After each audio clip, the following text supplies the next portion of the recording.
எடுத்துக்க.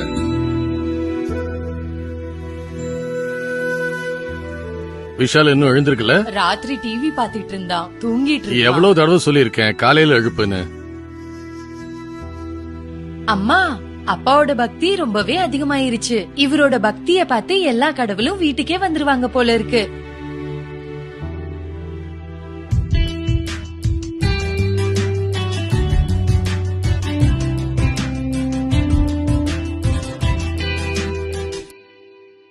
நீ நல்லா படிச்சு பெரிய டாக்டர் ஆனமா? சரிங்கப்பா, நான் கண்டிப்பா டாக்டர் ஆவேன். தட்ஸ் மைக்கேல், எனக்கு தெரியுமா. இத பாரு, அக்காவை போல நீயும் நல்லா படிக்கணும். ஓகே அப்பா. ஓகே. குட் மார்னிங் அப்பா. Good morning. காலையில சீக்கிரமா எழுந்துக்க ஆரம்பி. உன் ஃப்ரெண்ட்ஸுங்க கூட பிக்சர் பாக்கறத குறைச்சுக்க.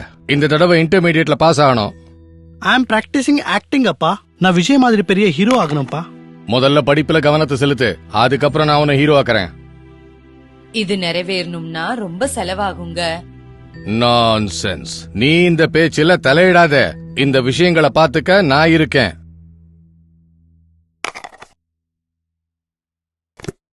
ராஜு சார், உங்க செக் கிளியர் ஆயிருச்சு, நீங்க செக் பண்ணுங்க. Okay. Thank you sir. Okay. Raju sir, எங்க கிட்ட இன்வெஸ்ட்மெண்ட் பாலிசிஸ்களும் இன்சூரன்ஸ் பாலிசிஸ்களும் தனியா இருக்கு. நீங்க சரின்னு சொன்னீங்கன்னா எங்க இன்வெஸ்ட்மெண்ட் பிளானர் உங்க வீட்டுக்கு வந்து நல்லா புரிய வைப்பாங்க. என்ன சார், பேங்க்லயும் இன்வெஸ்ட்மெண்ட் அண்ட் பாலிசிஸ்களை பத்தி பேசுறீங்க? ராஜு சார், காலையில இருந்து ராத்திரி வரை உங்க ஒவ்வொரு பினான்சியல் டிரான்சாக்சனும் எங்க பேங்க் மூலமா தான் ஆறுது. ஒரு பினான்சியல் அட்வைஸ் உங்க வாழ்க்கைக்கும் குடும்பத்துக்கும் பாதுகாப்பு கொடுக்க முடியும். கொஞ்சம் யோசிச்சு பாருங்க. சரி, இன்னைக்கு நான் கொஞ்சம் பிஸியா இருக்கேன். நாளைக்கு உங்க ஆளை போன் பண்ணிட்டு வர சொல்லுங்க. Okay, thank you. It's okay.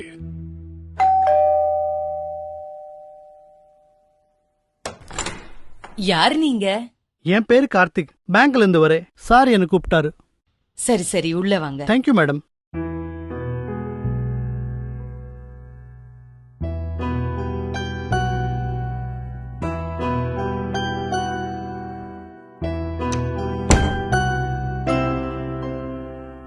Good morning sir. Good morning. உட்காருங்க. சார், என் பேர் கார்த்திக். பேங்க்ல இருந்து வரேன். 1 minute.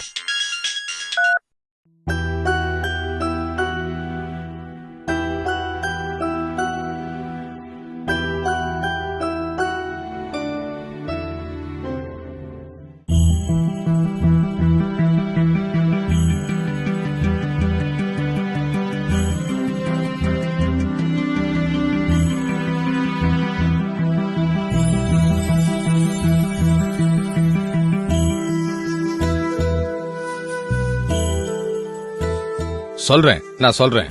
வைக்கிறேன். சொல்லுங்க கார்த்திக். சார், எங்க கிட்ட இன்சூரன்ஸ் அண்ட் ரிட்டையர்மெண்ட் பாலிசிஸ் இருக்கு. அத பத்தி பேச வந்திருக்கேன். கார்த்திக், எனக்கு ரொம்ப லேட் ஆயிடுச்சு. அர்ஜென்ட் வேலையா வெளியில போய்கிட்டு இருக்கேன். சார், அப்புறமா பார்க்கலாம். Okay sir.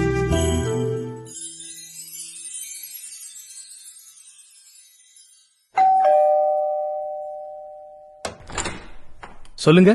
என் பேரு கணேஷ். சார் வர சொன்னார். உள்ள வாங்க.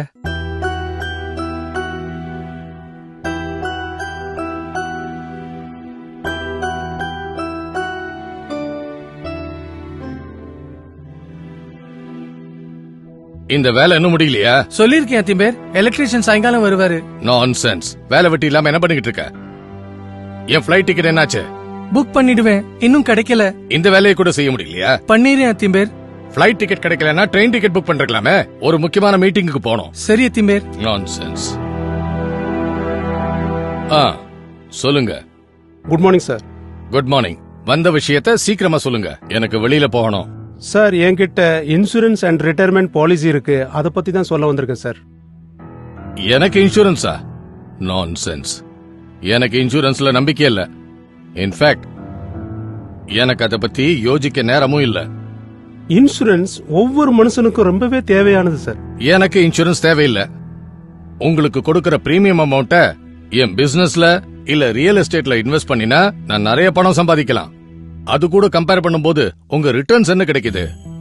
இது எனக்கு ஒர்க் அவுட் ஆகாது. I think I'm not the right person for you. நான் உங்ககிட்ட இன்சூரன்ஸ் விற்க வரல சார். இன்சூரன்ஸ் எவ்வளவு தேவைன்னு சொல்ல வந்தேன்.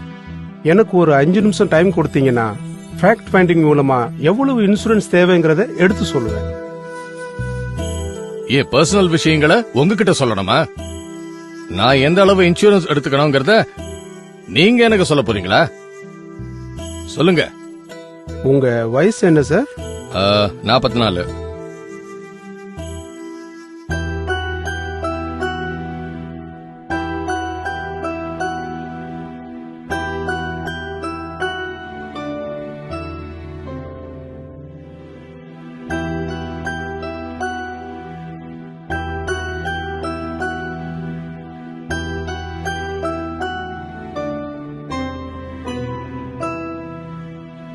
என்ன பொறுத்தவரை நீங்க 10 கோடிக்கு பாலிசி எடுக்கணும்.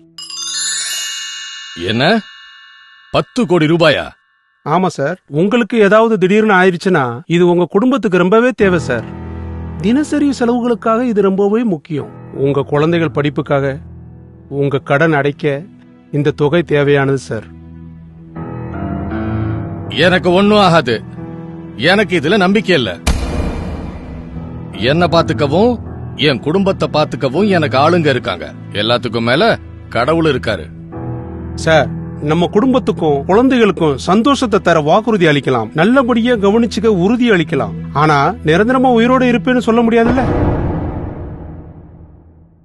நீங்க வெளியே போகும்போது வீட்டு செலவுக்காக காசு கொடுத்துட்டு தானே போறீங்க. ஒருவேளை நீங்க திரும்பி வரலைன்னா எவ்வளவு கொடுத்துட்டு போகணும்? இன்சூரன்ஸ் ஒரு தேவையான விஷயம் மட்டுமல்ல, அது ஒரு பொறுப்பு. உங்க குடும்பத்தை நீங்க நேசிக்கிறீங்க, அதுக்கு ஒரு எடுத்துக்காட்டு சார். நான் இல்லாத போது என் குடும்பத்தோட லவ் லெட்டர் இந்த காப்பீடு பாண்ட் மட்டும்தான் சார். நாளைக்கு ஏதாவது ஆகலாம்னு நினைச்சு இன்னைக்கு உங்களுக்கு பாலிசிக்கான பணத்தை கட்டுறதா? இத பத்தி அப்புறமா யோசிக்கலாம். இது உண்மை சார். நாம இன்சூரன்ஸ் பத்தி யோசிக்கிறதே இல்ல சார். எதுக்குன்னா நாம உயிரோட இருக்கும்போது அது தேவைப்படுறது இல்ல, தேவைப்படும் போது நம்ம உயிரோட இருக்கிறது இல்ல. அதனால இன்னைக்கு இப்பவே முடிவு எடுக்கிறது ரொம்ப முக்கியம். நீங்க இப்படிதான் பேசுவீங்க. இன்னைக்கே எடுத்துக்கணும், அப்புறம் இந்த க்ஷணமே எடுத்துக்கணும். இதெல்லாம் யார்கிட்ட ஒண்ணுமே இல்லையோ அவங்க கிட்ட சொல்லுங்க. என்ன போலவங்களுக்காக இல்ல சார். உங்ககிட்ட இருக்கிற ப்ராப்பர்ட்டி உங்க குழந்தைகளுக்காக சார். அதை வித்து வாழ்க்கை ஓட்டுறதுக்கு இல்ல. சரி சரி, நான் என் ஆடிட்டர் கிட்டயும் என் ஃப்ரெண்ட்ஸ் கிட்டயும் கேட்டுட்டு சொல்றேன். சார், நீங்க எப்பவாவது மேடம்க்கு காஸ்ட்லி கிஃப்ட் கொடுத்திருக்கீங்களா? மேரேஜ் ஆனிவர்சரிக்கு எவ்வளவு மதிப்பு இருக்கும்? 10 லட்சம் மதிப்புள்ள டைமண்ட் நெக்லஸ். சார், இவ்வளவு காஸ்ட்லி பொருளை வாங்கும்போது உங்க ஃப்ரெண்ட்ஸ் கிட்ட, உங்க ரிலேட்டிவ் கிட்ட, இல்ல ஆடிட்டர் கிட்ட கேட்டு வாங்குனீங்களா? சொல்லுங்க சார். இல்ல இல்ல. காரணம், ஒய்ஃபுக்கு gift கொடுக்கும்போது நாம நம்ம மனசு சொல்றதை தான் கேட்போம், மத்தவங்க பேச்ச கேட்க மாட்டோம். அதனால நீங்க ஒரு முடிவு எடுக்கும்போது அது உங்க முடிவா இருக்கணும், மத்தவங்களோடது இல்ல. அதே போல எது ஃபேமிலிக்கு முக்கியமோ அதுல ஏன் தாமதம் பண்றீங்க?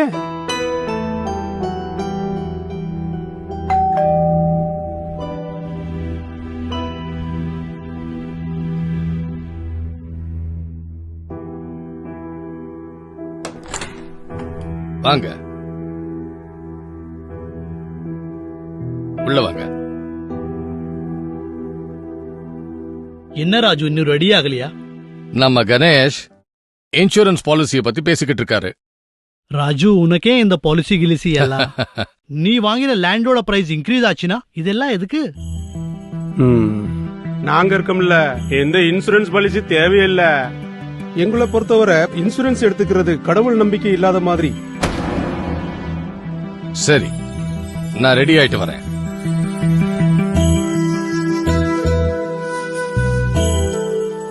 ட்ரெயினுக்கு நேரம் ஆயிடுச்சு, நான் கிளம்புறேன். அப்புறமா பாப்போம். சார், ட்ரெயின்ல வித்தவுட் டிக்கெட் போறது குற்றம் சார். அதே போல இன்சூரன்ஸ் இல்லாம குடும்பத்தை நடத்துறது நம்ம குடும்பத்தை ஆபத்துல தள்ளுற மாதிரி சார். வாயில வந்தது சொல்லு.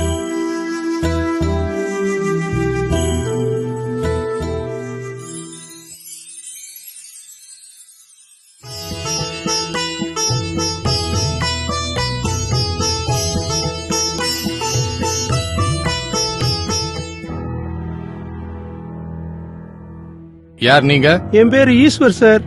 என்ன விஷயம்? Insurance sales officer.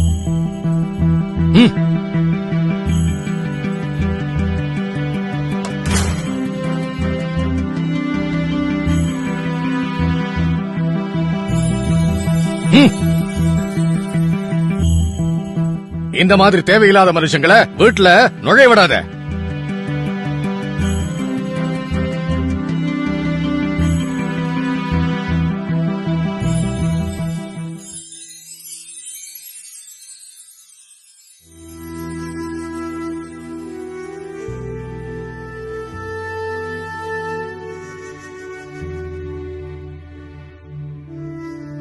என்னங்க என்ன யோசிச்சுட்டு இருக்கீங்க?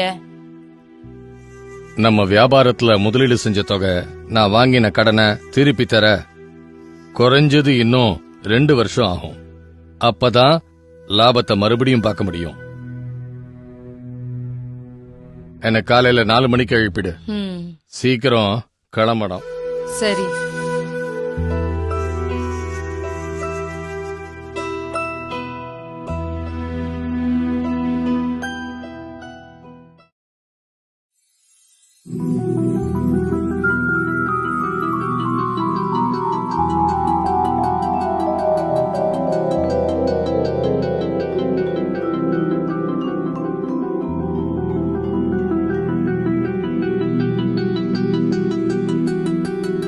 பாரதி, பாரதி, பாரதி, பாரதி.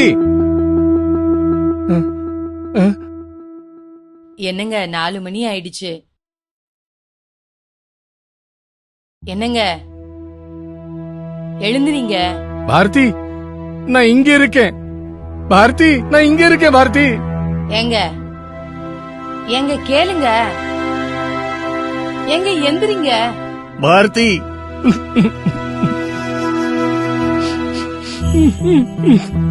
ஏதாவது பேசுங்க. ஏங்க எந்திரிக்க மாட்டேங்கிறீங்க?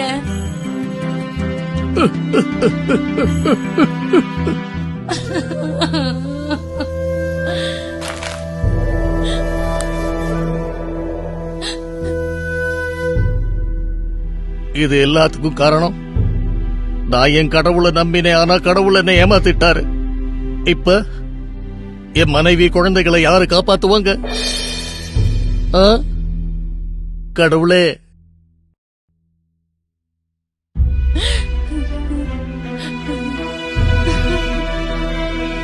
நான் உங்களை மனம்பூர்வமா நம்பினேன். நீங்க என்னை ஏமாத்திட்டீங்க கடவுளே. என் கூட என் மனைவி குழந்தைகளையும் ஏமாத்திட்டீங்க. நானா? நான் இல்லாம என் மனைவி குழந்தைங்க எப்படி அழறாங்க பாருங்க. இப்ப அவங்களுக்கு யாரு உதவி செய்வாங்க? என்னோட ஃப்ரெண்ட்ஸும் உறவுக்காரங்களும் நான் இல்லங்கறதுனால என்னோட வியாபாரத்துக்கான வாங்கின கடனை திரும்பி பெற என்னோட சொத்தை அவங்க பேர்ல எழுதிக்கிறாங்க.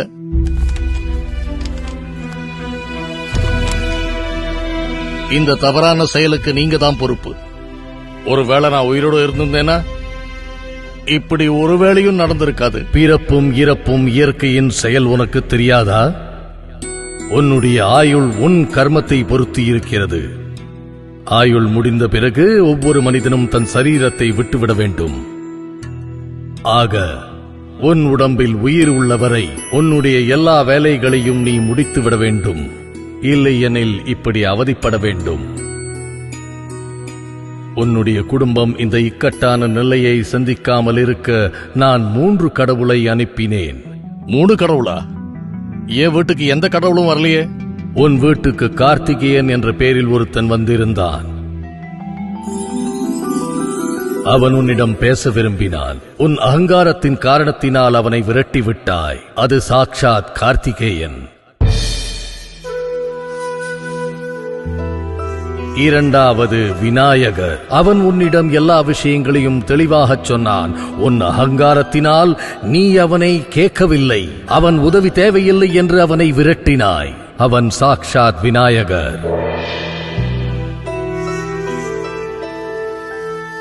பிறகு 3வது ஆள் ஈஸ்வர். அது வேறு யாருமல்ல, சாக்ஷாத் பரமேஸ்வரர். கைலாசத்திலிருந்து உன் வீட்டுக்கு வந்திருந்தார். நீ அவர் பேச்சையும் கேட்கவில்லை.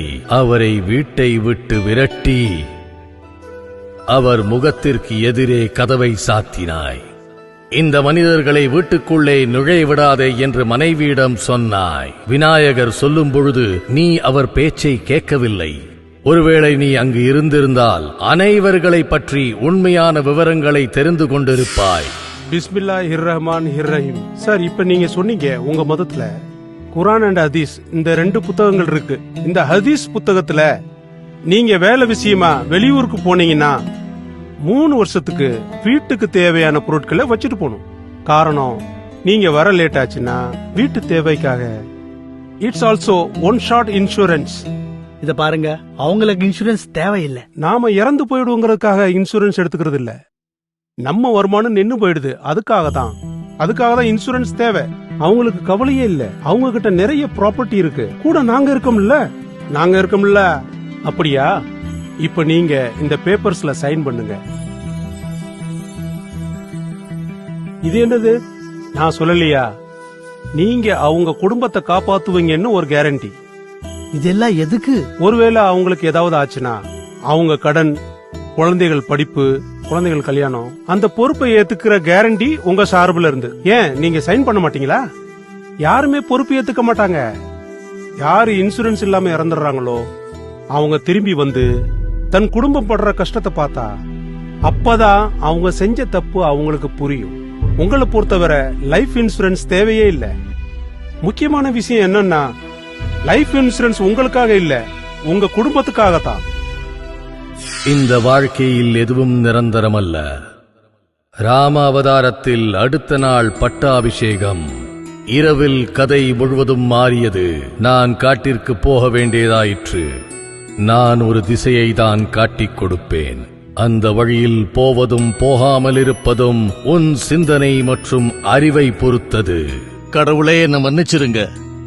நான் செஞ்ச தப்புக்காக என் குடும்பத்தை பழி வாங்காதீங்க. எனக்கு ஒரே ஒரு வாய்ப்பு கொடுங்க கடவுளே. நடந்தது நடந்து விட்டது.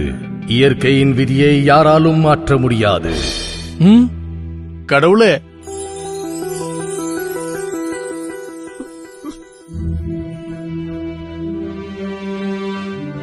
இன்சூரன்ஸ் இல்லாத வாழ்க்கை என் குடும்பத்துக்கு ஒரு சாபம். என்ன மன்னிச்சிரு பாரதி, மன்னிச்சிரு.